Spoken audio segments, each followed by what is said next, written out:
Bismillahirrahmanirrahim. Bismillahirrahmanirrahim. Assalamualaikum warahmatullahi wabarakatuh. Bismillahirrahmanirrahim. Alhamdulillahirabbil alamin. Wa sallallahu ala sayidina Muhammadin wa ala alihi wa sahbihi ajmain. Amma ba'du. Bismillahirrahmanirrahim. Nawaitu ta'alluma wa ta'lima wa tadzakkura wa tadhkira wa naf'a wal intifa'a wal hatha ala tamassuki bi kitabillahi wa sunnati rasulih wa du'a ilal huda wa dalalata alal khair ibtigha'a wajhillahi wa mardatihi wa qurbihi wa thawabihi subhanahu wa ta'ala. Baiklah, pada pertemuan kali ini kita akan membahas mengenai hal-hal yang dimakruhkan saat berpuasa atau hal-hal yang dimakruhkan bagi orang yang sedang berpuasa, ya. Hal-hal yang dimakruhkan di sini masuk di dalamnya puasa Ramadan, puasa wajib, begitupun dengan puasa sunnah, ya, seperti itu. Ya. Namun sebelumnya perlu kita bahas sedikit mengenai makruh dan temannya, ya. Temannya dalam artian ada yang serupa dengan makruh tapi tak sama. Namanya atau biasa disebut dengan khilaful aula. Ya. Makruh dan khilaful aula itu secara hakikat sih sebenarnya hampir-hampir mirip, ya.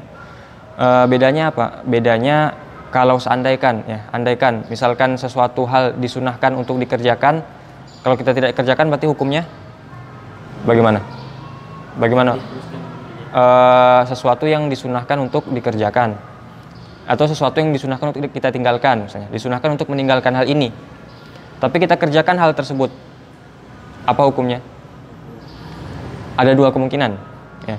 Kalau seandainya ada hadis tersendiri mengenai mengerjakan hal itu, ya, larangan mengerjakan hal itu, maka hukumnya menjadi makruh namanya. Tapi kalau tidak ada larangan hadis tersendiri mengenai lawannya itu, berarti otomatis namanya khilaful aula namanya, ya. Makruh dan khilaful aula itu hampir sama, bedanya ya kalau ada nas namanya makruh, kalau tidak ada nas namanya khilaful aula, ya. Diambil dari mana? Dari lawannya sunnah, karena lawannya sunnah kan mayoritas adalah makruh. Jadi kalau misalkan dilarang untuk melakukan ini, ya, sunnah, ya, misalnya sunnah, ya, ada sunnah disunahkan untuk tidak memperbuat ini, tidak melakukan hal ini. Nah, kalau dilakukan hal tersebut bagaimana? Kalau ada nas berkaitan dengan lawannya berarti namanya makruh, tapi kalau tidak ada nas berkaitan dengan lawannya namanya khilaful aula. Nah, dan yang akan kita bahas ini adalah hal-hal yang dimakruhkan, berarti semuanya ada nasnya, seperti itu. Oke. Ada banyak yang berkaitan dengan hal-hal yang dimakruhkan, ya, sebagaimana halnya hal-hal yang disunahkan. Maka dari itu kita tidak mungkin akan membahas semuanya, karena itu juga mustahil kita mengumpulkan semua hal yang makruh, tapi kita ambil beberapa saja yang sudah populer di antara kita, seperti itu. Oke. Kita langsung masuk saja. Yang pertama itu adalah larangan atau makruh, ya, seseorang berkumur-kumur dan memasukkan air ke dalam hidung, sifatnya itu berlebihan dalam berkumur-kumur atau memasukkan air ke dalam hidung, ya. Kita bahas dulu mengenai berkumur-kumur ini, ya. Berkumur-kumur dan memasukkan air dalam hidung itu punya manfaat tersendiri, ya, untuk membersihkan mulut kah itu, untuk membersihkan hidung kah itu. Nah, sehingga syariat mengambil menjadikan hukum berkumur-kumur dan memasukkan air ke dalam hidung itu menjadi salah satu sunnah, ya, di antara sunnah-sunnah wudu, ya. Jadi ketika berwudu disunahkan untuk berkumur-kumur dan mengambil air untuk dimasukkan ke dalam hidung, ya. Melakukan hal itu saja sudah sunnah, gitu. Nah, ada lagi yang lebih sunnah. Apa yang lebih sunnahnya? Selain double sunnah, ya.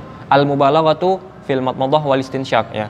Ketika berlebihan itu dalam artian ya memang tidak hanya sekedar berkumur-kumur lalu buang airnya, tidak, tapi memang berkumur-kumur dipastikan semuanya kena, gitu. Memang berlebihan lah istilahnya seperti itu dalam berkumur-kumur maupun dalam membasuh memasukkan air ke dalam hidung, ya, istinsyak istilahnya dalam bahasa Arab, seperti itu. Nah, ketika dalam keadaan berpuasa bagaimana hukumnya? Nah, kalau seandainya kita melakukan madmadah atau kumur-kumur dan istinsyak memasukkan air dalam hidung itu, ya, bukan karena anjuran syariat, artinya pengen kumur-kumur, ya, pengen kumur-kumur saja tanpa ada sebab, nah itu secara dari awal sudah makruh hukumnya, ya, dari awal sudah makruh hukumnya, ya. Misalnya pengen kumur-kumur saja tanpa ada sebab syariat atau dianjurkan ini itu segala macam, itu dari awal sudah makruh, ya. Tapi makruhnya itu dengan cara tidak masuk air ke dalam batas yang dibolehkan ya, tidak melewati batas yang dibolehkan. Apa itu batas yang dibolehkan? Nanti akan kita bahas di hal-hal yang membatalkan puasa. Intinya ada batasan di mana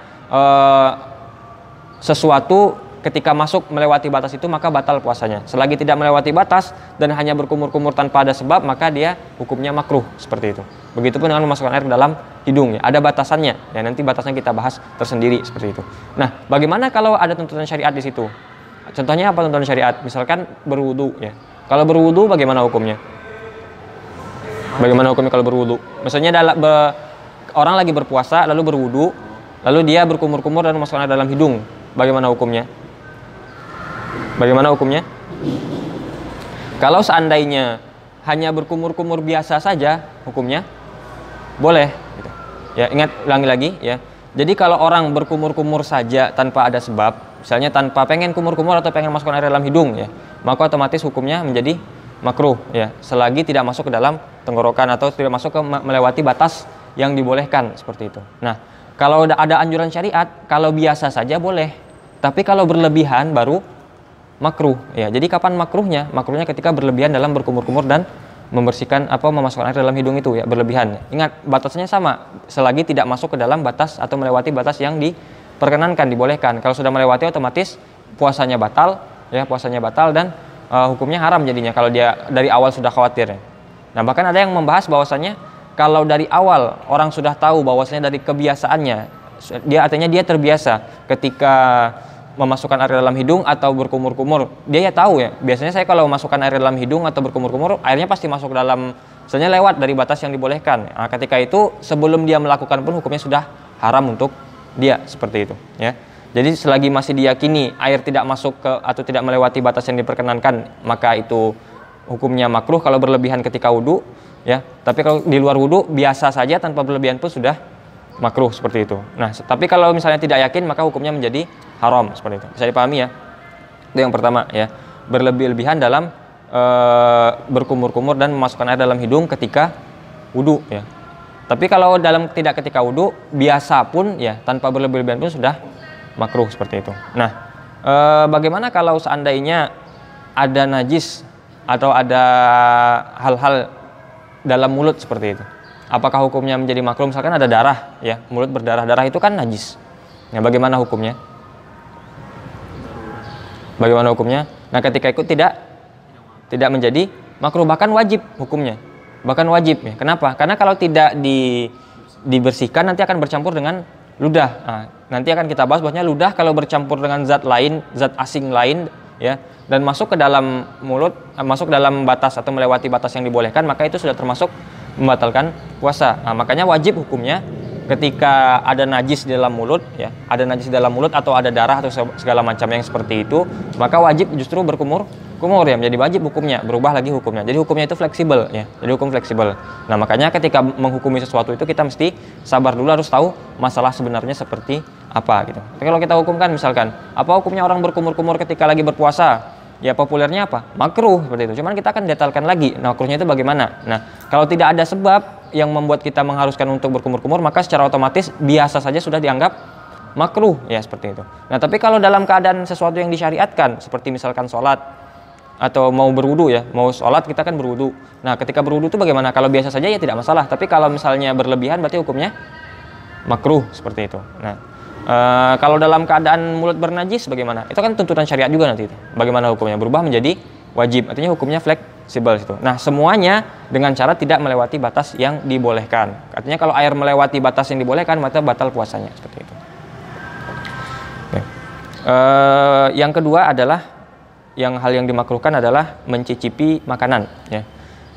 Dulu pernah kita menulis berkenaan dengan ini ya, kesalahan informasi judulnya ya. Informasi yang separuh-separuh itu tidak bisa dijadikan hujah, seperti itu. Anggaplah seperti itu ya. Jadi kalau kita hanya mendengar separuh informasi lalu kita keluar dari informasi yang separuh itu, nanti kita jadi salah. Nah, contoh yang waktu itu dipakaikan adalah masalah mencicipi makanan ini ya. Jadi ceritanya kalau dalam ringkasannya seperti ini ya. Ada seorang anak ya, kita anggaplah namanya Ahmad lah, seperti itu. Seorang namanya Ahmad ya. Ahmad suatu ketika dia masih kecil ya, masih baru puasa lah gitu, masih baru belajar puasa ya, baru puasa wajib gitu kan. Pulang ke rumah dari sekolah ya, lalu ke dapur ketemu sama ibunya. Inilah di bulan Ramadan. Nah, ibunya lagi masak, lagi nyicipin masakannya gitu kan. Nah, lalu anaknya protes kan ya. Lah, bukannya puasa nggak boleh makan dan minum, tapi ibu nyicipin makanan. Akhirnya dijelaskan oleh ibunya kalau nyicipi nggak masalah gitu. Yang penting nggak makan beneran gitu. Yang penting nyicipi aja nggak masalah gitu. Oke, akhirnya dia dapat informasi itu, lalu dia disuruh ibunya, ya udah ini masakan yang sudah selesai dibawa ke tengah, bawa ke ruangan tengah, ruangan keluarga, ruang makan seperti itu, dibawa. Lalu timbul inisiatif dari si Ahmad ini, oh nyicipin nggak masalah ya gitu. Akhirnya dia nyicipin juga. Nah, cuman apakah nyicipin yang dia lakukan sama dengan nyicipin ibunya? Beda ya, dia nyicipin emang coba satu, ya misalkan masak apa gorengan gitu kan, dicobain satu kan nyicip namanya gitu kan. Nyicipin kan satu juga nyicipin namanya gitu kan. Dicicipin full gitu sama dia gitu kan, satu gorengan itu. Ayahnya pulang bilang ya, lah kamu kok makan? Lah kata ibu nyicipin nggak masalah, nggak batalkan puasa. Lah bukan nyicipin itu maksudnya. Ya makanya kan dia dapat, kenapa dia bisa makan apa namanya, berani makan nyicipin satu apa namanya, satu gorengan itu. Karena dia dapat informasi separuh dari ibunya ya. Dia mengatakan bahwasanya nyicipi itu boleh, tapi nyicipi yang seperti apa gitu kan. Nah, di sini makruh hukuman nyicipi makanan. Tapi bagaimana yang makruh itu ya? Ketika tidak sampai melewati batas yang boleh katanya hanya sekedar di lidah, di mulut saja ya, tidak lewat nanti batasnya kita bahas nanti setelah ini ya, seperti itu. Ya. Ketika mencicipi apa namanya? Sesuatu makanan ya, apalagi ini ibu-ibu atau ya ibu-ibu yang masak gitu kan, kalau nggak dicicipi nanti nggak enak, malah nggak kemakan, malah mubazir kan. Mubazir hukumnya apa? Malah haram gitu kan, malah berdosa nanti. Nah, makanya dicicipi, tapi bukan diteruskan cicipannya itu ke lambung gitu kan, bukan, tapi langsung berkumur-kumur langsung dibuang gitu, seperti itu. Hanya dicicipi, sekedar dicicipi rasanya sudah enak apa belum, karena kan merasakan lidah ya, bukan lambung gitu kan. Jadi kalau pengen tahu masakan itu enak apa nggak enak, apakah lambung yang mengetahui apa lidah gitu. Lidah kan gitu. Ketika di lambung kan nggak tahu lagi, makanya nggak ada alasan ya kalau nggak dimakan nggak gitu. Yang menyicipi kan lidah bukan lambung. Jadi selagi tidak melewati batas itu, maka dibolehkan untuk menyicipi. Nah, makruh hukumnya kalau tidak ada hajat, tidak ada kebutuhan. Contohnya apa? Pengen aja gitu. Pengen untuk nyicipi makanan. Aduh, ibu masak nih gitu. Kata Ahmad misalkan, Ahmad, ibu masak, pengen nyicip gitu. Tapi nyicip biasa ya. Oh ternyata enak, terus udah gitu. Nggak lewat itu kan nggak batal puasanya kan, karena dia nggak melewati batas yang diperkenankan. Artinya dia cuma nyicip di mulut saja. Nah ketika itu hukumnya makruh. Nah tapi kalau ada kebutuhan, contohnya seperti ibu-ibu tadi yang masak, berarti hukumnya tidak lagi menjadi makruh. Gitu, ya. Jadi kapan mencicipi makanan itu makruh? Ketika tidak ada kebutuhan terhadap hal tersebut ya. Tapi kalau ada kebutuhan maka hukumnya tidak menjadi makruh lagi. Kapan menjadi haram? Ketika mencicipinya sampai ke lambung gitu. Mencicipinya sampai habis gitu. Memang benar-benar dicicipi total gitu kan. Ya meskipun hanya mencicipi. Nah, makanya bahasa mencicipi harus benar-benar dipahami seperti itu ya. Jangan sampai salah paham gitu. Nah, ingat lagi syaratnya adalah tidak boleh masuk ke atau tidak boleh melewati batas yang dibolehkan ya. Tadi kalau sudah melewati batas itu otomatis puasanya batal seperti itu. Nah, oke. Selanjutnya yang dimakruhkan selanjutnya adalah berbekam ya. Bekam, tahu bekam kan? Bekam itu apa ya bahasa? Mengambil darah kotor dari tubuh ya gitu kan. Mengambil darah kotor dari tubuh itu kan salah satu yang pengobatan yang dianjurkan oleh Rasulullah SAW ya, dianjurkan untuk berbekam. Itu bagi orang yang biasa saja gitu kan, istilahnya tidak dalam keadaan berpuasa. Tapi dalam keadaan berpuasa hukumnya menjadi makruh, tapi dengan catatan. Ingat lagi ya, semuanya pakai catatan nih. Jadi kita tidak bisa umumkan semua ya gitu. Apa catatannya ini? Nah, sebelumnya kita bahas dulu ya. Kenapa sih berbekam itu bekam itu hukumnya menjadi makruh untuk orang yang berpuasa? Karena biasanya orang setelah berbekam itu bagaimana? Lemes ya, capek gitu. Nah, makanya orang yang dalam keadaan berpuasa dimakruhkan untuk bekam gitu. Nah, begitu. Tapi kalau seandainya ada kebutuhan dari bekam itu ya. Tadi kan kita bahasnya kapan makruh, ketika tidak ada kebutuhan, berarti istilahnya tidak ada kebutuhan terus kita bekam akhirnya capek, salah sendiri gitu kan. Nah, itu makruh ketika itu. Tapi kalau seandainya ya kita punya kebutuhan terhadap bekam, artinya harus bekam gitu ya. Apalah gitu yang menyebabkan kita harus berbekam. Atau kita tidak punya kebutuhan khusus tapi kita dalam kondisi kuat ya, orangnya kuat gitu. Maka ketika itu hukum berbekam tidak makruh ya, seperti itu. Bisa dipahami? Ya. Jadi apa hukumnya berbekam bagi orang yang berpuasa? Ada penjelasannya, ya, ada rinciannya. Gitu. Nah, kalau tidak ada kebutuhan, bagaimana hukumnya? Hukumnya makruh. Kenapa? Karena biasanya orang yang berbekam itu lemas, ya capek setelah melakukan bekam itu. Nah, tapi kalau misalnya ada kebutuhan, apakah boleh? Boleh, tidak makruh lagi hukumnya. Ya. Atau dia tidak punya kebutuhan tapi badannya kuat, istilahnya ketika berbekam pun tidak akan berpengaruh dalam tubuhnya. Nah, ketika itu tidak menjadi makruh lagi. Nah, ketika hukum ada yang beberapa permasalahan mengenai berbekam ini makruh, maka orang yang dalam keadaan dibekam ataupun yang membekam itu otomatis keduanya makruh, ya gitu. Ya, jadi bukan hanya yang dibekam yang makruh, yang membekamnya pun menjadi makruh seperti itu. Ya, kedua-duanya ya. Jadi kalau misalnya masih buka praktek bekam, ya berarti makruh itu gitu, seperti itu. Ya, kalau seandainya orang yang dibekam itu juga menjadi makruh baginya bekam gitu. Tapi kalau misalnya boleh, berarti dia boleh juga untuk membekam gitu. Nah, tapi lebih baik adalah meninggalkannya gitu. Oke. Yang keempat yang dimakruhkan dalam berpuasa adalah mengunyah sesuatu, ya, mengunyah. Ya, tahu mengunyah. Tadi kan menyicipi kan mungkin hanya tetesan air atau tetesan kuah dari masakan ini. Kalau mengunyah itu seperti permen karet. Tahu permen karet kan? Permen karet dimakan apa dikunyah? Dikunyah tok kan gitu. Nah, mengunyah sesuatu itu hukumnya makruh selagi tidak ada yang masuk ke dalam atau melewati batas yang dibolehkan, ya gitu. Nah, ini termasuk nanti air ludahnya juga seperti itu. Contoh kita makan mengunyah permen karet. Permen karet kan ada rasanya kan? Ada rasanya. Nah, ludah secara asal kan kalau masuk ke dalam rongga kerongkongan seperti itu kan tidak membatalkan puasa. Ludah yang masih bersih ya. Tapi kalau sudah bercampur dengan rasanya itu bagaimana? Tentu berubah kan? Berarti ada zat lain yang merubah rasa ludah. Makanya ludahnya menjadi yang membatalkan puasanya. Makanya syarat mengunyah sesuatu itu tidak membatalkan puasa adalah sesuatu yang kita kunyah itu pertama tidak bisa pecah. Tidak bisa pecah itu artinya tidak bisa tercerai-berai makanannya sehingga nanti ada yang masuk gitu. Tapi kalau misalnya ada yang masuk berarti otomatis menjadi haram, bukan lagi makruh seperti itu ya. Karena tidak ada kebutuhan biasanya. Tidak ada ya, mungkin bisa bilang tidak ada kebutuhan untuk mengunyah sesuatu kan. Saya harus mengunyah. Kalau nggak kunyah saya gitu. Rasanya yang seperti itu tidak ada gitu. Makanya hukum mengunyah secara asal adalah makruh ya, selagi tidak ada yang masuk ke dalam atau tidak ada zat-zat dari kunyahan kita itu yang masuk ke dalam rongga gitu, masuk rongga kerongkongan gitu. Nanti kalau udah masuk ya nanti otomatis puasanya batal ya, apalagi kalau disengaja itu kan lebih parah lagi gitu kan, seperti itu. Nah.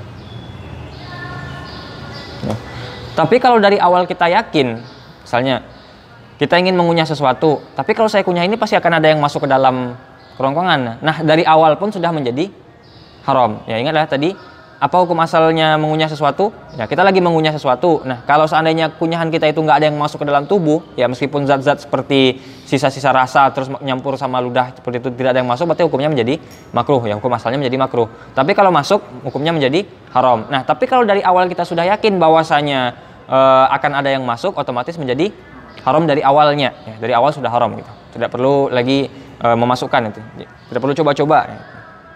Ya, itu yang nomor 4. Ya. Hal selanjutnya yang dimakruhkan adalah ini, menikmati sesuatu yang enak ya. Menikmati sesuatu yang enak itu adalah sesuatu yang bisa membuat syahwat tapi tidak membatalkan puasa. Ya. Menikmati sesuatu yang bisa menimbulkan syahwat atau ada syahwat di sana, ada kesenangan di sana tapi tidak membatalkan puasa ya. Tapi kalau membatalkan puasa otomatis kan haram, bukan makruh ya. Ini enak tapi nggak batal puasa. Nah, tapi kalau enak batal puasa itu namanya yang membatalkan, nanti pembahasannya gitu.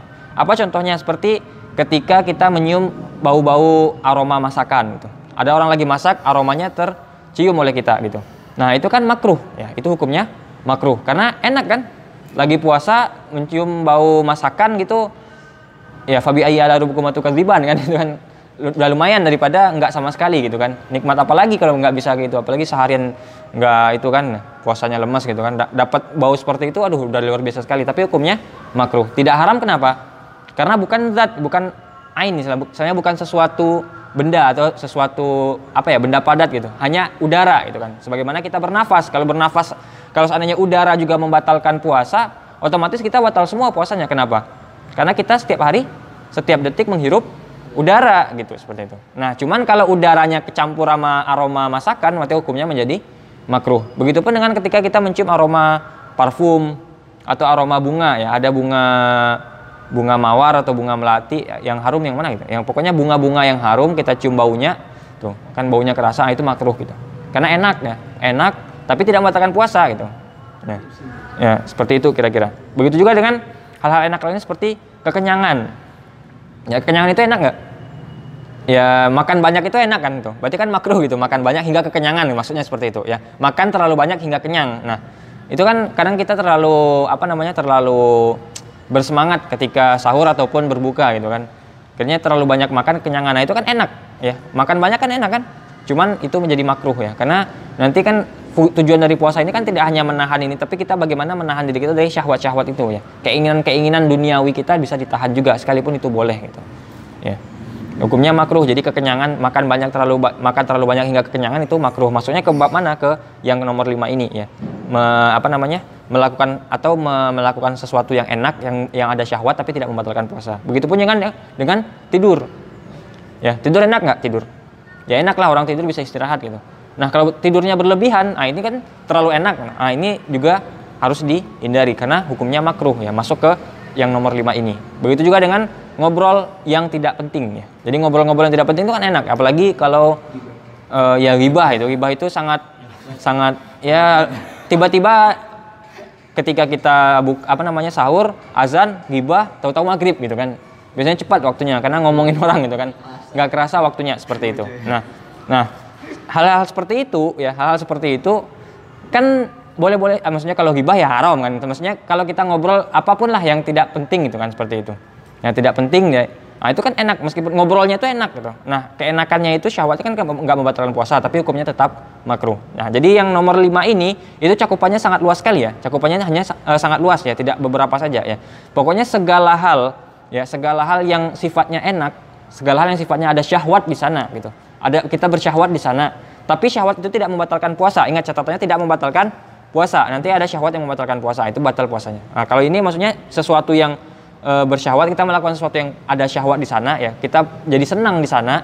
Nah, tapi tidak batal puasa kita oleh itu. Hukumnya menjadi makruh. Karena nanti kita harus meninggalkan hal yang seperti itu ya, meskipun tidur, ya ngobrol-ngobrol itu kita harus tinggalkan. Ya, perbanyak ibadah, perbanyak zikir, perbanyak membaca Al-Qur'an sebagaimana yang disunahkan dalam pembahasan kemarin seperti itu.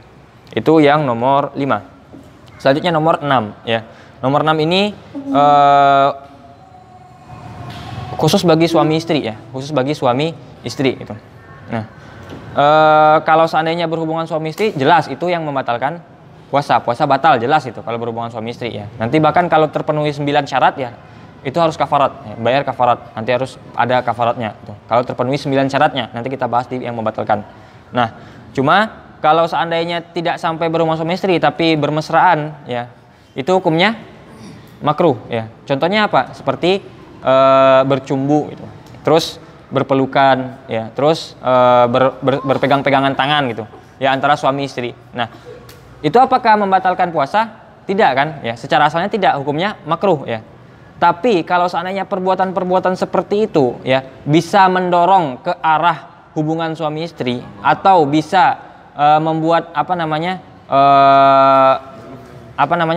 yang hal membatalkan puasa. Misalkan contoh seperti itu kan, yang salah satu yang membatalkan puasa adalah ketika keluar mani dengan disengaja ya, dengan ketika melakukan hal tersebut terjadi hal yang ini, maka otomatis menjadi haram ya, menjadi haram. Kenapa? Karena keluar kan, nanti kan termasuk mengeluarkan air mani itu termasuk di sini ya, dengan syahwat ini gitu.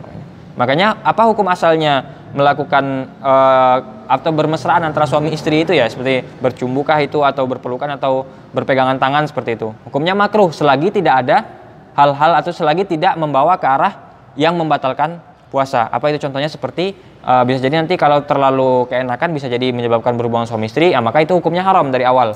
Atau bisa jadi membuat keluar air mani seperti itu. Itu otomatis hukumnya haram dari awal. Tapi kalau tidak sampai ke arah sana, hanya melakukan yang ini saja, otomatis hukumnya menjadi makruh saja ya, tidak sampai ke haram gitu.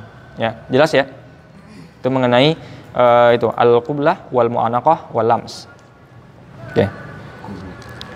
Itu nomor 6. Selanjutnya yang nomor 7 yang dimakruhkan juga adalah ya gini ya. Kasusnya seperti ini, kita ceritakan dulu yang nomor 7 ini ya. Jadi ada sebagian orang menjadi kebiasaan baginya ya. Ketika berbuka puasa itu dia nggak langsung makan, tapi kumur-kumur dulu ya. Jadi airnya dimasukkan dalam mulut terus airnya dibuang. Tujuannya apa? Supaya enak makannya. Kan seharian nggak makan itu kan bau mulut udah luar biasa ya. Udah bau naga gitu kan. Udah bau luar biasa. Terus supaya enak makannya, supaya nggak berubah rasa makanan yang akan kita makan itu, biasanya dia kumur dulu. Nah, itu makruh ya. Maksudnya makruh itu di mana makruhnya? Membuang air yang kita minum ketika berbuka itu. Jadi misalnya berbuka ya udah berbuka aja, minum air ya udah minum aja gitu. Nggak usah di kumur-kumur buang gitu, nggak usah ya. Kenapa jadi makruh? Karena menghilangkan berkah puasanya ya. Ingat dalam riwayat bagaimana? La khulufu fammi shaimi atyabu indallahi min rihil misk. Ya, bau mulut orang yang berpuasa itu lebih harum di sisi Allah dibandingkan baunya minyak kasturi ya, bau parfum gitu kan. Nah, artinya apa ya? Kita ada nilai-nilai yang di luar nilai kemanusiaan. Misalnya dalam segi kemanusiaan mungkin itu nggak bagus, tapi di sisi Allah itu baik ya. Sama seperti itu ya. Jadi karena tujuannya tadi supaya nggak enak tadi, cuman nggak enaknya itu yang berkah puasa itu ya. Nggak enaknya bau mulut atau berubah rasanya itu yang jadi berkah puasanya. Kalau seandainya gitu kita hilangkan, menjadi otomatis puasanya berkahnya hilang gitu kan. Hilang berkah puasanya seperti itu. Nah, itu dimakruhkan. Oke. Selanjutnya yang nomor 8. Yang nomor 8 ya. Jadi nomor 7 tadi dimakruhkan untuk membuang air dari mulut ketika berbuka ya. Nomor 8 itu ini berkenaan dengan mandi ya. Tapi tidak semua mandi yang makruh ya. Tuh. Ingat, kita bahas dulu ya. Mandi itu terbagi dua secara umum. Ada mandi yang dianjurkan oleh syariat dan ada mandi yang tidak dianjurkan oleh syariat. Bedanya apa? Kalau mandi dianjurkan oleh syariat pasti niat dulu. Ya, kalau mandi tidak dianjurkan oleh syariat itu tidak pakai niat ya. Artinya gitu. Nah, yang paling gampang dulu kita bahas yang mandi tidak dianjurkan oleh syariat. Nah, mandi yang tidak dianjurkan oleh syariat ini ya, mandi yang tidak dianjurkan oleh syariat. Nah, ketika dilakukan dalam keadaan berpuasa bagaimana hukumnya? Langsung makruh ya, langsung makruh. Jadi mau mandi biasa saja ya, mandi biasa saja itu hukumnya makruh ya, ketika tidak anjuran syariat ya. Ternyata bukan mandi junub kah atau bukan mandi apapun itu yang merupakan anjuran syariat. Mandi biasa saja itu hukumnya makruh ya, seperti itu. Nah, kalau ada air yang masuk ke dalam lubang yang tidak diperkenankan, maka hukumnya batal puasanya. Itu berkenaan dengan mandi yang tidak disyariatkan. Yang kedua ada lagi mandi yang disyariatkan. Contohnya seperti mandi junub seperti itu. Orang dalam keadaan junub kan wajib mandi itu. Kan berarti kan ada syariat di situ. Atau mandi-mandi lain yang disyariatkan seperti itu. Nanti kan banyak macam-macam mandi ya yang disyariatkan, ada mandi sunnah apa contohnya, ini nanti banyak itu pembahasannya. Nah, seperti mandi hari Jumat gitu, termasuk di situ kan disyariatkan juga. Nah, bagaimana hukumnya? Bagaimana hukumnya mandi yang di ini? Hukumnya boleh, biasa saja ya. Biasa saja ya. Boleh, tidak dilarang gitu. Jadi tidak makruh gitu. Jadi kalau makruh itu kapan? Kalau mandinya mandi yang tidak disyariatkan. Tapi kalau disyariatkan tidak makruh, kan repot juga. Ini mandi wajib atau mandi junub tuh. Hukumnya wajib apa makruh nanti kan repot jadinya. Hukumnya wajib ya. Tidak makruh gitu kan seperti itu. Tapi dari sisi orang yang lagi berpuasa tidak makruh hukumnya seperti itu ya, tidak makruh. Kalau mandi biasa mandi yang disyariatkan gitu. Nah, tapi kalau seandainya masuk air ke dalam rongga ketika mandi yang disyariatkan ini bagaimana? Ya, disyariatkan dalam artian wajib ya. Kalau misalkan sengaja bagaimana? Otomatis batal puasanya sekalipun mandi junub ya. Tapi kalau tidak sengaja bagaimana? Ya tidak masalah, namanya juga tidak sengaja seperti itu ya. Itu berkenaan dengan mandi. Nah, tapi ya, kalau seandainya mandi dalam keadaan menyelam ya. Menyelam itu kan juga mandi itu. Nah, itu secara keseluruhan hukumnya makruh. Meskipun mandi wajib. Ya, ingat, tadi pembahasannya bagaimana, kita ulangi ya. Mandi ada yang tidak dianjurkan oleh syariat, artinya mandi sehari-hari yang biasa, dan ada mandi yang dianjurkan oleh syariat. Nah, mandi yang tidak dianjurkan oleh syariat ini hukum asalnya adalah makruh ya. Nah, kalau masuk air ke dalam tubuhnya otomatis menjadi apa? Batal puasanya. Batal puasanya seperti itu. Nah, sekarang kita masuk ke yang kedua. Yang kedua, kalau seandainya disyariatkan untuk mandi, ada syariat mandi di situ. Bagaimana hukumnya? Hukum asalnya adalah boleh. Nah, bagaimana kalau ada yang masuk ke dalam tubuh, ada masuk dalam rongga? Kalau sengaja batal puasanya. Kalau tidak sengaja ya tidak masalah karena namanya tidak sengaja gitu kan. Gitu. Nah, tapi kalau mandinya dengan menyelam ya, secara keseluruhan hukumnya makruh sekalipun mandi junub ya. Tolong masalahnya dipahami secara detail, baik-baik ya. Ini detailnya banyak sekali, dari nomor 1 kita bahas detail sekali tadi ya. Tidak semua umum ya gitu, seperti itu. Ada detail-detailnya, itu penting sekali ya.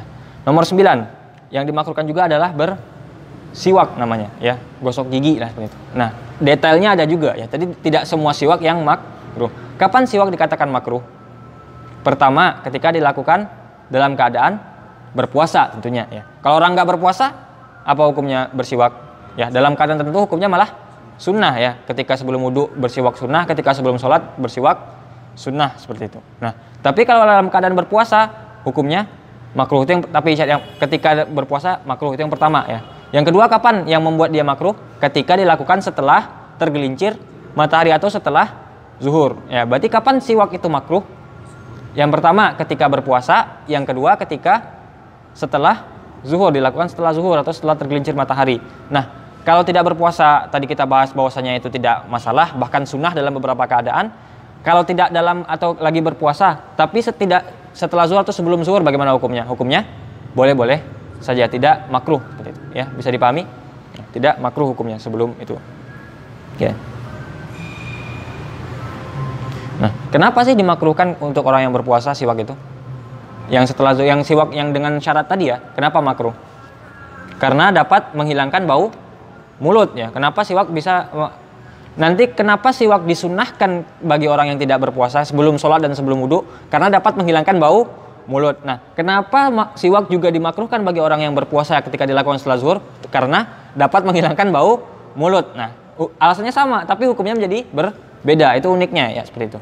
Nah, sebagaimana hadis tadi bahwasanya bau mulut orang yang berpuasa itu lebih dicintai oleh atau lebih enak atau lebih harum di sisi Allah dibandingkan bau minyak kasturi. Nah, kalau seandainya kita bersiwak baunya hilang, berarti kan yang enak, bau yang enak bagi Allah itu sudah nggak ada lagi, berarti hukumnya makruh, seperti itu ya. Bisa dipahami ya, itu siwak yang makruh, kapan waktunya, dan bagi siapa saja itu ada pembahasannya. Oke, yang nomor 10 celak mata, tahu nggak celak? Ya, bercelak gitu. Nah, itu hukumnya makruh ya, iktihal, istilah dalam bahasa Arabnya iktihal ya. Sekalipun yang celakannya itu ya, cairan celaknya itu masuk ke mata, itu tetap makruh ya. Nanti kita bahas tuh, yaitu yang nomor 10 celak mata. Begitu juga dengan menggunakan obat tetes mata, itu hukumnya makruh. Kenapa tidak batal? Ya, nanti kita bahas di pembahasan yang membatalkan. Yang membatalkan itu adalah ketika sesuatu masuk ke lubang yang terbuka, dan mata itu bukan lubang yang terbuka. Catatannya sampai di sini dulu ya. Nanti lubang yang terbuka mana saja nanti kita bahas di yang membatalkan puasa. Mata bukan merupakan lubang yang terbuka ya. Kan nggak ada lubang, mata nggak ada lubang, nggak ada rongga ya. Lubang terbuka itu ada rongga maksudnya ya. Ada rongga, itu lubang terbuka gitu. Seperti ya mulut ya, telinga, hidung, nah itu, atau dua jalan buang air, nah itu lubang terbuka itu. Nah, ketika itu baru nanti kita bahas yang membatalkan batasannya bagaimana. Nah, kalau mata itu tidak masuk ke yang lubang terbuka. Artinya kalau sesuatu masuk ke mata apakah membatalkan puasa? Tidak gitu. Makanya mencelak sekalipun celakan air ya itu kan air ya, cairan seperti itu kan. Ya cairannya itu masuk ke mata ya perih sekali ya. Ya tapi itu tidak makruh. Sebenarnya makruh tapi tidak membatalkan puasa, hanya makruh saja ya, makruh. Begitupun menggunakan obat tetes mata seperti itu ya. Obat tetes mata ya. Jadi alasannya kenapa obat tetes mata dan celak mata itu tidak haram atau tidak membatalkan puasa tapi hanya makruh, hanya karena alasannya karena masuk tidak dari lubang yang terbuka. Karena yang membatalkan itu nantilah masuk dari lubang yang terbuka. Nah, mata itu bukan lubang yang terbuka, artinya meneteskan sesuatu ke mata tidak membatalkan puasa. Tapi hukumnya hanya makruh, tetap makruh hukumnya seperti itu ya. Baik, selanjutnya menggunakan ini ya, bagi orang yang pilek, tahu kan? Orang yang pilek, hidung tersumbat, itu biasanya pakai sejenis obat yang ada udara panasnya ya, inhaler ya, inhaler seperti itu. Nah, inhaler apakah membatalkan puasa? Inhaler itu menghirup inhaler apakah membatalkan puasa? Tidak. Kenapa? Karena yang dihirup udara ya, bukan benda atau bukan zat padat atau bukan sesuatu, bukan air ya, bukan zat cair atau zat padat, tapi udara gitu. Sama halnya kita menghirup udara biasa, atau sama halnya dengan menghirup aroma makanan ya, aroma makanan ya. Aroma makanan itu apakah membatalkan puasa? Tidak. Begitupun dengan aroma atau udara panas dari inhaler tadi ya, karena itu tujuannya untuk itu. Makanya tapi hukumnya adalah makruh, tidak batal puasa tapi hukumnya makruh seperti itu ya, bisa dipahami ya. Jadi itu. Tapi bukan berarti inhalernya yang masuk jauh ke dalam hidung ya, seperti itu. Kan pakai inhaler kan cuma di ujung doang kan, atau ditempelkan saja gitu. Tidak sampai masuk ke dalam jauh. Nanti kalau masuk ke dalam, nanti kita bahas pembahasan mengenai yang membatalkan puasa yang masuk ke hidung, batasannya seperti apa gitu. Nah, intinya ya biasa-biasa saja pakainya. Yang biasa-biasa pakai saja itu hukumnya aja makruh gitu kan. Apalagi kalau berlebihan nanti sampai masuk ke dalam hidung sejauh terlalu jauh gitu kan, sampai melewati batas yang tidak diperkenankan, akhirnya batal puasanya. Intinya memakai inhaler pilek itu hukumnya makruh ya, tidak batal puasanya tidak, tapi makruh. Ya, kenapa? Karena bukan zat padat atau zat cair yang masuk ke dalam hidung itu, tapi yang masuk adalah udara panas. Sebagaimana hukumnya sama seperti orang yang menghirup aroma masakan, seperti itu. Sama saja kasusnya seperti itu. Bedanya hanya ini khusus karena obat, yang satu ini karena masakan, seperti itu. Oke. Selanjutnya adalah berpuasa dalam keadaan junub, itu makruh. Nah, kenapa kita bahas dari yang permasalahan kemarin ya? Apa sunnahnya bagi orang yang junub? Mandi dulu sebelum subuh ya. Ya kalau mandi sebelum sholat subuh itu wajib bagi orang yang junub ya. Mandi sebelum sholat subuh itu wajib bagi orang yang junub. Kenapa? Karena nggak sah sholatnya kalau dia masih dalam keadaan junub sebelum mandi. Maksudnya itu ketika sebelum mulai puasa, sebelum azan itu dia dianjurkan untuk mandi, sudah suci gitu kan, sudah mandi wajib dulu gitu.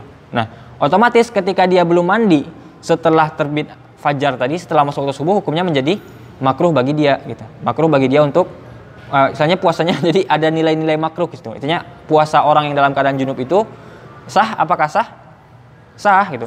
Junub tidak membuat orang batal puasanya. Misalnya junub memang batal, junub dalam artian kalau orang haid, orang nifas itu ya. Maksudnya sisa-sisa setelah selesai junubnya lalu dia masih belum mandi, apakah itu membuat puasanya tidak sah? Tidak ya. Maksudnya tidak membuat puasanya tidak sah gitu. Artinya puasanya sah. Disunahkan kemarin pembahasannya itu sebelum subuh harus mandi dulu, disunahkan untuk mandi. Berarti kalau dia belum mandi berarti otomatis menjadi makruh. Makruh seseorang berpuasa dalam keadaan junub seharian gitu. Junub seharian berarti kan nggak sholat itu. Dia nggak mungkin sholat kan. Tidak mungkin orang sholat dalam keadaan junub gitu. Seperti itu ya, bisa dipahami ya. Itu hal-hal yang dimakruhkan. Nah, memang hal-hal seperti ini hanya makruh. Ya, makruh itu apa? Ya dikerjakan pun tidak masalah, tidak batal puasa dan tidak masalah ya. Tapi kalau bisa ditinggalkan lebih baik. Nah, cuma ya kita bahas sekaligus dengan sunnah ini ya. Jadi bagaimana menilai sebuah sunnah dan sebuah hal yang makruh antara kita dengan para sahabat dulu itu ada sedikit perbedaan. Apa bedanya ya? Kenapa sekarang kan kita sering mengerjakan sunnah atau meninggalkan sunnah ya? Kita sering meninggalkan hal yang sunnah dan sering melakukan hal yang makruh. Masalah tidak? Tidak masalah kan? Tidak masalah kan? Tidak mengerjakan sunnah apakah dosa? Kan tidak masalah tidak mengerjakan sunnah. Berapa banyak sunnah yang tidak dilakukan dalam sehari ya? Gara-gara kita melakukan 1-2 sunnah sudah dianggap melakukan semua sunnah kan tidak ya? Sunnah itu banyak sekali ya. Ketika kita melakukan hal yang makruh apakah masalah? Tidak ya. Betapa banyak hal yang makruh yang kita harus tinggalkan tapi kita harus terpaksa kerjakan seperti itu. Intinya kan kita sering melakukan yang makruh, sering meninggalkan yang sunnah. Nah, cuma kita kan tetap harus berusaha untuk menyempurnakan hidup kita, misalnya menyempurnakan keseharian kita. Artinya kalau ada yang sunnah kita kerjakan, kalau ada yang makruh kita tinggalkan sekuat tenaga seperti itu. Cuman masih ada orang yang bisa dia melakukannya, cuman sengaja untuk tidak melakukannya, atau bisa tidak melakukan tapi sengaja dilakukan. Alasannya kenapa?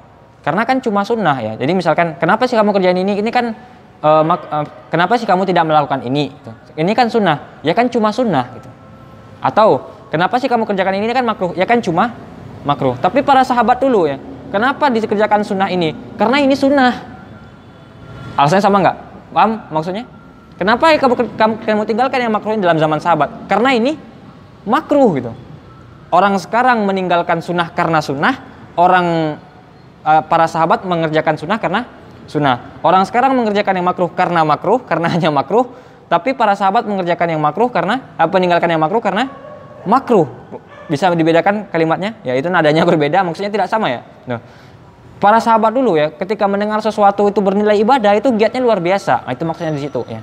Sesuatu bernilai ibadah itu giatnya luar biasa ya. Dibandingkan mengerjakan hal yang boleh saja, terus ada yang hal sunnah mana yang dipilih? Pasti yang sunnah. Oh ini sunnah ya, berarti saya akan mengerjakan ini gitu. Makanya ketika di zaman sahabat itu, kenapa dikerjakan hal sunnah ini? Ya karena itu sunnah ya. Ada pahala besar di situ, ada pahala di situ. Karena itu sunnah, itu syariat Islam seperti itu. Ini makruh kok nggak dikerjakan? Kan boleh saja. Iya, tapi ini makruh. Kalau saya ketinggalkan ini saya dapat pahala, saya dapat sesuatu yang besar dari sini, dapat balasan dari sini. Nah, itu mindsetnya para sahabat. Tapi mindset kita sekarang bagaimana? Kok kamu nggak ngerjain sunnah? Kan cuma sunnah gitu. Ya, kenapa kamu meninggalkan yang makruh? Kenapa kamu mengerjakan yang makruh? Kan cuma makruh. Ya, jadi alasannya kita dengan sahabat sama. Jadi kita sebenarnya sudah sama dengan sahabat gitu kan, ada segi alasan, tapi maksudnya berbeda ya. Ingat lagi ya, orang sekarang meninggalkan sunnah karena itu sunnah. Orang sekarang mengerjakan yang makruh karena itu makruh. Para sahabat mengerjakan yang sunnah karena itu sunnah. Para sahabat meninggalkan yang makruh karena itu makruh. Maksudnya bagaimana? Tadi kita sudah jelaskan satu per satu. Bisa dipahami ya. Jadi apa itu yang harus disunahkan? Usahakan sekuat tenaga untuk dilakukan. Ya. Ya. Kalau bisa dilakukan, kerjakan. Kalau tidak bisa ya bagaimana lagi, seperti itu. Selagi bisa dikerjakan, kerjakan. Sunnah banyak ya. Bahkan ya bisa dibilang ya, 1 detik pun kita bisa tidak terlepas dari sunnah ya. Kalau mau gitu. Atau lebih umumnya lagi, 1 detik pun kita bisa tidak terlepas dari yang namanya ibadah. Ya. Karena ibadah itu tidak hanya mencakup hal-hal yang berkaitan dengan ibadah mahdhah saja, misalnya sholat. Ya. Sholat ibadah, terus ketika nggak sholat nggak ibadah, ya nggak juga gitu kan. Tuh. Seorang suami yang keluar mencari nafkah untuk istrinya, ya diniatkan untuk mencari nafkah untuk istrinya, itu ibadah apa bukan? Ibadah. Kenapa? Karena hukum mencari nafkah bagi suami hukumnya apa? Wajib. Ya. Hukum menafkahi istri wajib, berarti mencari nafkah hukumnya wajib. Ketika ada hukum wajib berarti itu ibadah. Berarti ketika itu lagi beribadah. Ya. Suaminya lagi beribadah mencari nafkah itu. Ya. Jadi bisa saja orang kalau mau sepanjang hidupnya itu beribadah. Misalnya dari sejak bangun tidur sampai tidur lagi itu semuanya ibadah, bisa kalau tahu caranya ya. Kalau tahu caranya ya. Tapi kalau misalnya suami cari nafkah tujuannya biar ada tabungan, ntar kita coba judi Hongkong misalkan supaya berkali lipat itu. Ah, itu jelas haram ya, seperti itu. Karena niatnya sudah salah gitu kan. Ya, nggak ada niat untuk istri gampang mah itu, ntar akhirnya istrinya terbengkalai judi Hongkong, kalah lagi gitu kan, seperti itu. Ya, sudah jatuh tertimpa tangga, seperti itu ya. Bisa dipahami ya? Seperti itu ya. Jadi kalau kita mau meniatkan hal-hal yang memang hukumnya ibadah ya, sesuatu ibadah, bisa saja dari awal sampai tidur lagi gitu. Bahkan tidur kita bisa jadi ibadah juga gitu kan. Jadi 24 jam satu hari itu semuanya ibadah ya. Apa contohnya? Bagaimana caranya supaya tidur jadi ibadah? Niatkan dengan kebaikan ya. Lakin idza nawa bi aklihil quwa li ta'atillahi lahuma qad nawa. Hal yang mubah ketika diniatkan untuk ketaatan atau hal yang kebaikan, maka otomatis mendapat pahala dari itu ya. Jadi saya niat tidur ya. Jadi sebelum tidur itu niatkan dulu tidurnya buat apa? Supaya menghilangkan lelah hari ini dan supaya bisa beribadah dengan kuat esok hari. Nah, bangun tidur doa ya, disunahkan doa bangun tidur gitu. Habis itu bagaimana? Disunahkan ini kerjakan semuanya bisa nilai ibadah dalam satu hari full gitu. Tidak ada satupun yang tidak bernilai ibadah gitu. Ya, intinya di situ. Ya, bisa dipahami ya. Ya, kita ulangi sekali lagi terakhir. Ya, apa saja hal yang memakruhkan? Yang pertama, berkenaan dengan berlebihan dalam berkumur-kumur dan memasukkan air ke dalam hidung. Ya. Tidak semua, apakah semua jenis ini yang makruh? Tidak. Nanti tadi kita sudah bahas semuanya ya, tidak bahas semuanya. Kapan dia menjadi boleh, kapan dia menjadi makruh, dan kapan menjadi haram. Bahkan ada yang haramnya ya. Nanti tadi sudah kita bahas semuanya. Yang kedua, mencicipi makanan. Apakah semuanya haram mencicipi makanan? Tidak. Ada yang boleh, ada yang makruh, ada yang haram. Ya, kita sudah bahas juga. Yang ketiga, melakukan bekam ya. Bagi orang yang berbekam maupun orang yang dibekam maupun yang membekam. Tuh. Keduanya makruh dengan catatan yang sudah kita bahas tadi. Artinya tidak semua bekam yang dimakruhkan. Oke. Yang keempat adalah mengunyah sesuatu ya. Kita mengunyah apapun itu ya, nanti, dan tadi kita sudah bahas semua ya. Sudah bahas semua detailnya bagaimana yang mengunyah itu ya. Selanjutnya yang kelima, melakukan sesuatu yang berbau syahwat ya. Ada syahwat di sana tapi tidak membatalkan puasa ya. Tapi tidak membatalkan puasa. Dan ini cakupannya sangat luas sekali. Intinya kalau ada syahwat di sana ya, syahwat itu kan umum ya. Ketika merasa senang kita di situ kan udah syahwat gitu kan. Ketika kita misalnya menonton film kita keenakan nonton film itu kan syahwat sebenarnya ya, syahwat. Nah, itu kalau enak dan tidak membatalkan puasa hukumnya makruh. Tapi kalau membatalkan puasa hukumnya pasti batal puasanya gitu kan, haram gitu. Oke. Yang selanjutnya adalah berkenaan dengan suami istri tadi ya. Ketika melakukan bermesraan antara suami dan istri ya, berciumankah itu, berpelukankah itu, dan berpegangan tangan seperti itu. Itu hukumnya hanya makruh ya. Dengan syarat-syarat yang tadi kita sudah jabarkan semua gitu. Yang ketujuh adalah membuang air yang dimasukkan ke dalam mulut ketika berbuka, karena tujuannya tadi kan supaya mulut nggak bau, jadi makannya enak ya. itu makruh ya, karena dapat menghilangkan berkah puasa. Yang selanjutnya pembahasan mengenai mandi tadi kan, ada mandi yang dimakruhkan, ada yang bahkan diwajibkan, dan ada yang dibolehkan. Boleh saja ya, tidak ada makruh, tidak ada sunnah, tidak ada haram, tidak ada wajib, tapi boleh. Dan ada yang makruh tadi ya, dan ada juga yang wajib ya, seperti mandi junub. Kalau mandi junub itu nggak wajib, nanti orang nggak sholat seharian gitu kan. Masa rukun Islam yang keempat dikerjakan tapi rukun Islam yang kedua tinggal ya, kan itu berurutan sebenarnya ya. Jadi kenapa urutannya seperti itu? Sebenarnya itu karena kita ngurutnya seperti itu ya, secara asal ya. Karena orang pasti sholat dulu yang paling dekat gitu kan. Pasti sholat dulu yang paling, ya syahadat dulu, memang syahadat ya pastilah, itu ada awal kan. Yang kedua pasti sholat dulu yang paling dekat kan gitu. Yang kedua zakat, yang ketiga zakat. Nah zakat kan pas Ramadan, kan zakat nggak cuma zakat Ramadan ya, zakat itu kan ada zakat mal dan ada zakat badan ya. Zakat badan itu zakat fitrah, yang itu yang ketika Ramadan. Kalau zakat mal bagaimana? Ketika sampai haul ya, sampai haul dan terpenuhi nisabnya, itu zakat. Nah, makanya itu bisa ada kemungkinan lebih dahulu daripada puasa itu sendiri gitu. Nah selanjutnya puasa, itu haji. Nah bagaimana orang bisa langsung ke rukun yang keempat tapi tidak melakukan rukun yang kedua? Itu kan tidak sempurna rukun Islamnya gitu, seperti itu ya. Itu mengenai mandi tadi. Yang kesembilan bersiwak ya, melakukan siwak dengan detail yang sudah kita bahas tadi juga ya. Selanjutnya celak mata ya, celak mata, begitu juga dengan menggunakan obat tetes mata. Tadi kita sudah jabarkan juga semuanya. Selanjutnya menggunakan obat pilek ya, atau inhaler yang dihirup seseorang ketika pilek. Nah itu tidak membatalkan puasa karena bukan merupakan zat cair atau zat padat, tapi hanya udara, sebagaimana hukumnya makruh menghirup udara atau aroma masakan, sama kasusnya. Dan yang terakhir adalah ketika seseorang berpuasa dalam keadaan junub, seperti itu ya. Makanya dianjurkan atau disunahkan sebelum subuh itu sudah dalam keadaan suci, atau sudah mandi dulu ya, mandi junub dulu baru ya. Jadi dia mandi junub sebelum subuh dapat pahala wajib karena dia mandi wajib ya, dan dapat sunnah karena dia mandi sebelum subuh, dapat 2 kali sunnah, seperti itu ya. Jadi ibadah itu kadang nggak nilainya satu, tapi ada nilai lain ya, seperti ini. Kalau kemarin kita bahas di permasalahan sunnah, ketika orang sahur ya, orang sahur menjelang azan ya, sahur menjelang azan itu dapat berapa sunnah itu? Banyak sekali sunnahnya. Sahurnya sunnah ya, mengakhirkannya juga sunnah ya. Artinya banyak sunnah yang berkali-kali lipat. Seperti itu saja ya. Cukup untuk pembahasan kali ini, dan besok kita akan masuk ke pembahasan mengenai yang membatalkan puasa, seperti itu. Oke. Rabbana anfa'na bima 'allamtana rabbi 'allimna alladhi yanfa'una rabbi faqihna wa faqih ahlana wa qarabatin lana fi dinina ma'alil qutri unsa wa dzakar rabbi wafiqna wa wafiqhum lima tartadi qawlan wa fi'lan karama warzuqil kulla halalan daima wa akhilla atqiya ulama nahdha bil khairi wa nukfa kulla syarr Rabbana wa aslih lana kulla syu'un wa qirra bir ridha minkal uyun waqdi anna rabbana kulla duyun qabla an ta'tiyana rusulul manun waghfir ustur anta akram man satar wa salatullahi tanshal mustafa man ilal haqqi da'ana wal wafa bi kitabin fihi linnasi shifa wa alal alil kirami syurafa wa ala sahbil masabihil ghurar Allahumma hdina bihudak waj'alna mimman yusari'u fi ridak wa la tuwallina waliyan siwak wa la taj'alna mimman khalafa amraka wa asak wa sallallahu ala sayyidina Muhammad wa ala alihi wa sahbihi wa sallam walhamdulillahi rabbil alamin fi kulli lahzatin abada adada khalqihi wa ridha nafsihi wa zinata arsyihi wa midada kalimatihi ya rabbana ta'arafna bi annana qatarafna wa annana asrafna la ladha ashrafna